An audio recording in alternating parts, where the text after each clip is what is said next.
ইয়াৰ দৃশ্য হৈছে গুৱাহাটী মহানগৰীৰ পল্টন বজাৰস্থিত বিশাল মেগামাৰ্টৰ সন্মুখৰ, য'ত পুলিচ বিষয়া এজনে বাইক আৰোহীক এনেদৰে মাৰপিট কৰা দেখা পোৱা যায়।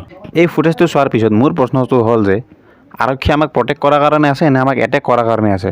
হয়, কোনোবাই কিবা কাৰণত ট্ৰাফিকৰ কিবা নিয়ম ভংগ কৰিব পাৰে বা তেওঁলোকৰ দ্বাৰা কিবা ভুলো হ'ব পাৰে, কিন্তু সেই বুলি পুৰুষ এজনক তেখেতৰ পৰিয়ালৰ সন্মুখত এনেদৰে গুৰুলা গুৰুকৈ পিটাটো যুক্তিসংগতনে? যি কি নহওক, পিছত এই আৰক্ষী বিষয়াজনক বাৰু তেখেতৰ ডিউটিৰ পৰা ছাছপেণ্ড কৰা হয়।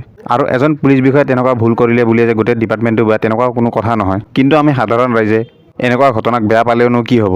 আজি কেইমাহমান আগত আমিবোৰে এক্সট্ৰা জুডিচিয়েৰী কিলিঙকো ছাপোৰ্ট কৰি আছিলোঁ, আৰু যিসকলে এই এক্সট্ৰা জুডিচিয়েৰী কিলিঙৰ বিৰুদ্ধে মাত মাতিছিল তেওঁলোককো দেশদ্ৰোহী চৰকাৰ বিৰোধী বুলি সমালোচনা কৰা হৈছিল। আমাৰ সেই একশ্যনবোৰৰো আজি এয়া এটা ৰিয়েকশ্যন বুলি ক'লে ভুল নহ'ব।